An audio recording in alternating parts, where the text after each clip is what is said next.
just talk briefly about inspecting our lifters or followers, whatever we want to call them. A couple different types. We'll start with the simple one first. This is a solid body,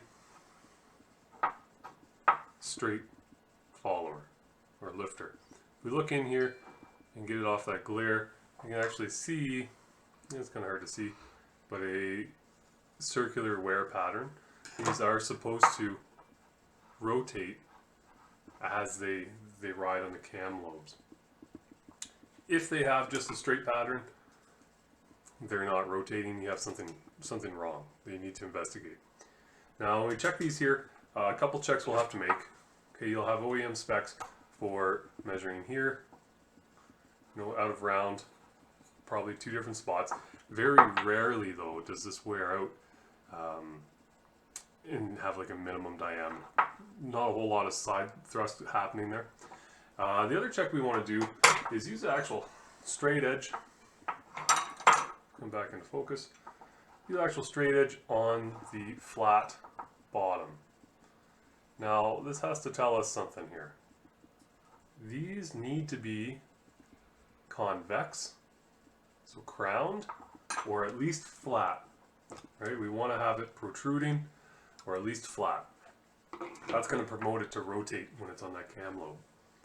If they're concave, so if we put this together and we can see that it's concave, which is not, this one's okay, then it'd be out of service. That's a straight body one. Mushroom lifter, pretty near the same.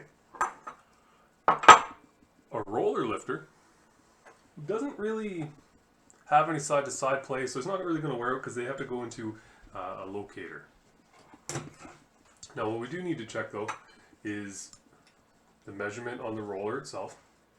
It has to be within spec. We're also going to check for play, both in and out like this. I can feel a little bit, and back and forth like this to tell us if that pin in the bushing is wore out. We also want to make sure it rolls nice and even, and look for any abnormal pattern on here, and there's none. This is okay. There is a bit of a color difference, right? You can see some staining on the outsides, the insides wore. That's fine. That just indicates where it's been mated at. Other than that though, not a whole lot going on with this particular lifter. That's how you would quickly check them. Now these roller lifters are also, these particular ones, hydraulic. So up top here we have, see in this lighting, but a spring. We can pull that spring out and it just looks like this. If we pull that spring out, we can pull out our piston. Here it is. Okay, up top looks like that. Down below looks like this. This is where the oil is going to work on and give us a hydraulic piston. Now on the side of this lifter here, as we rotate it, we can see this here notch. This notch is actually a hole that exposes the cavity of this lifter. You can see, well, maybe see some light getting through there. Engine oil is going to get exposed to that. When it rides up the camshaft, whoop, traps the oil in. When it comes down, it exposes this hole and allows oil to get in, pressurizing this chamber. What it'll do is automatically account for any wear and expansion in the valve train, so there's no need for a valve lash in this situation.